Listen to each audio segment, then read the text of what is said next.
guys, welcome back to LBU only for you. So today in this class 11th accountancy, we are going to start with one shot MCQs for chapter 1 and chapter 2, 2022 to 23 batch.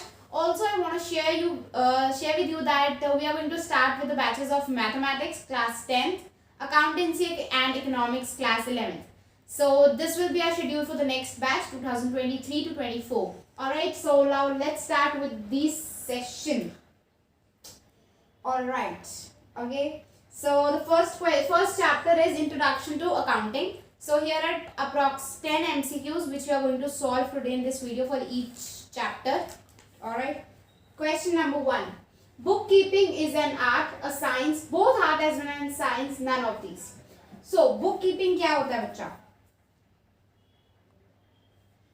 Bookkeeping जो होता है that means just to record the transactions, right? Bookkeeping where bookkeeping ends, accounting starts over there, right? So now what would be the answer? Answer is option number C, that is both art as well as science. क्योंकि यहाँ पर हम bookkeeping की बात कर रहे हैं as complete what?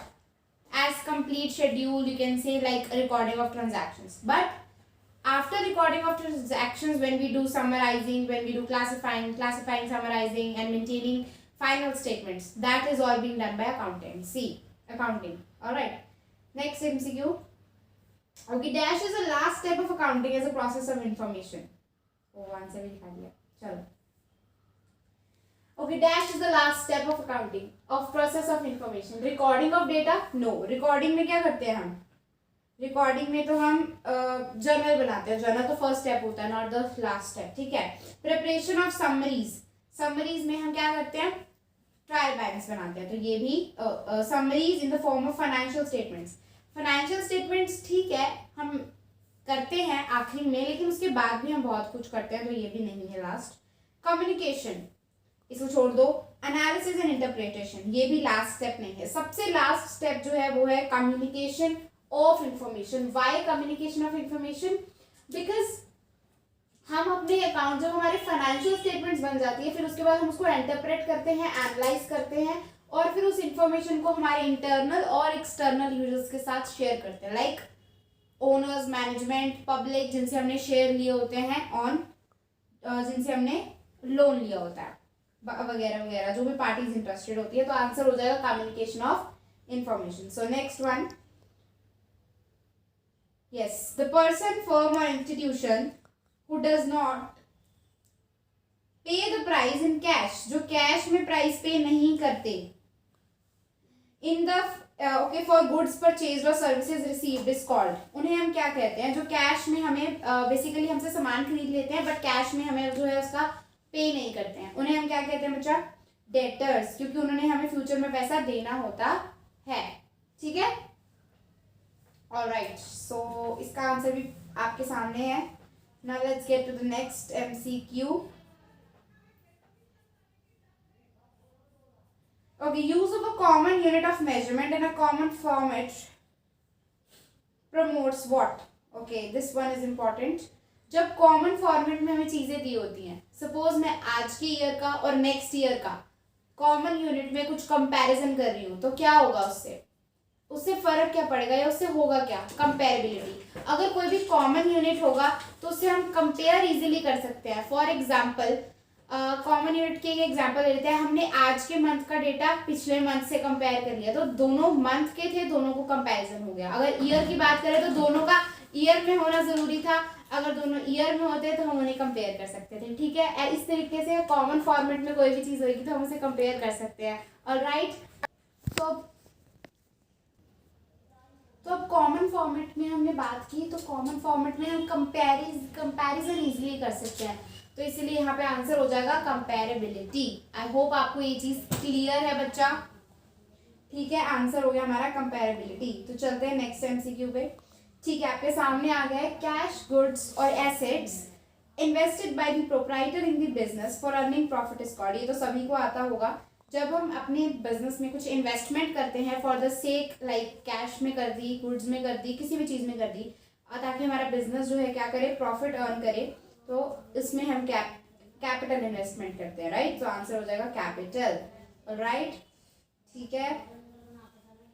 Okay, which qualitative characteristic of accounting information, qualitative characteristic आपको पता होनी चाहिए, ठीक है, of accounting information are reflected when accounting information is clearly presented. बच्चा देखो, जब आप कोई भी चीज क्लियरली प्रेजेंट करोगे, क्लियरली कुछ भी प्रेजेंट करोगे, अकाउंटिंग इन्फॉर्मेशन सपोज करो मैंने अपने एक्सटर्नल यूजर्स यानी कि हमारे पोटेंशियल इन्वेस्टर्स या क्रेडिटर्स को अच्छे से जो है वो करा, शो किया, क्लियरली प्रेजेंट किया, तो उनको अच्छे से समझ आएगा, अंडरस्टैंड होगा, अच्छे से समझ आएगा, यानी कि understandability is the qualitative characteristic reflected here, ठीक है।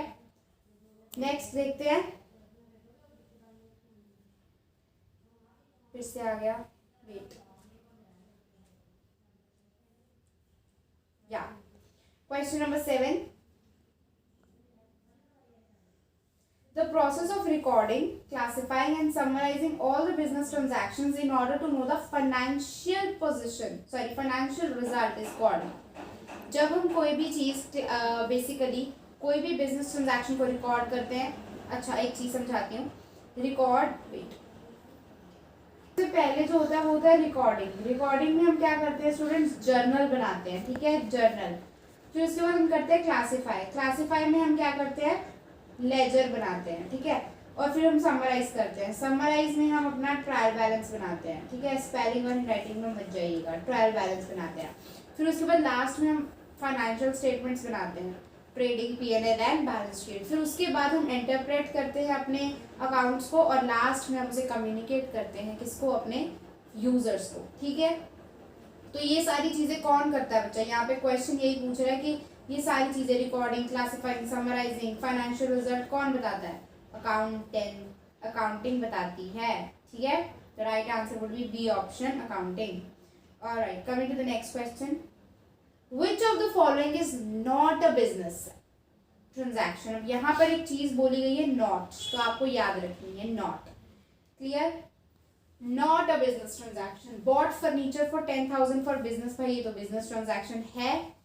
Paid for salaries of employees, ये भी बिजनेस ट्रांजैक्शन है। पेड, ध्यान से सुनना, paid sons fees from personal bank account. अब ये बिजनेस से बिल्कुल भी रिश्ता नहीं है इसका, पर्सनल बैंक अकाउंट से पर्सनल खर्चा किया, अपने सन की बर्थडे पार्टी पे लगाया या उसकी फीस जमा कराई, पर्सनल खर्चा किया, तो ये तो बिजनेस ट्रांजैक्शन नहीं है।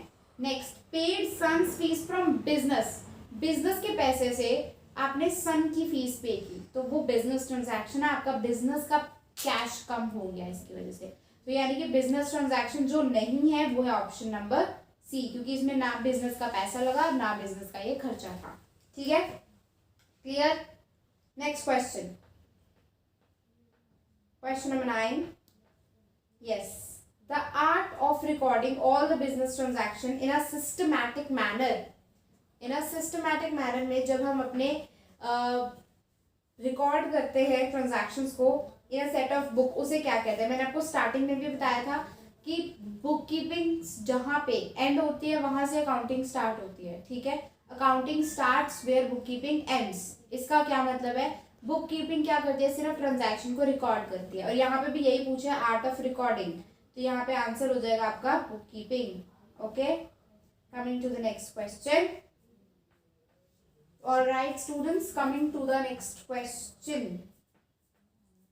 बड़ा घूम के आया, चलिए। XYZ wants to buy a building for her new business today। आज उसे बिजनेस में बिल्डिंग खरीदने के लिए पैसा चाहिए। Which of the following is the relevant data for her decision? ठीक है, पढ़ के देखते हैं। Similar business acquired the required building in 2000 for 10 lakh। Building cost details of 2003। Building cost details of 998। Similar building cost in August 2005 for 25 lakh।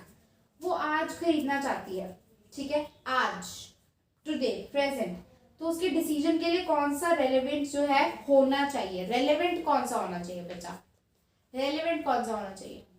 यहाँ पर not word use नहीं किया गया है, कई क्वेश्चंस में नॉट वर्ड यूज किया होता है, तो इसलिए बता रही हूँ, ठीक है। तो अब बताइए कि अगर उसने आज बिल्डिंग खरीदनी है तो उसके लिए रेलेवेंट डिसीजन क्या होना चाहिए, बताओ। Similar business acquired the required building in 2000 for 10 lakh. ये रेलेवेंट क्यों था? क्योंकि हम आज की बात कर रहे हैं, प्रेजेंट, राइट, बिजनेस टुडे की बात की जा रही है.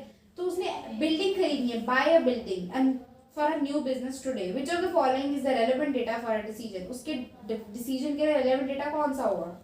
ठीक है, 2003 की वो क्यों लेगी, या 1998 की क्यों लेगी? Similar building cost in.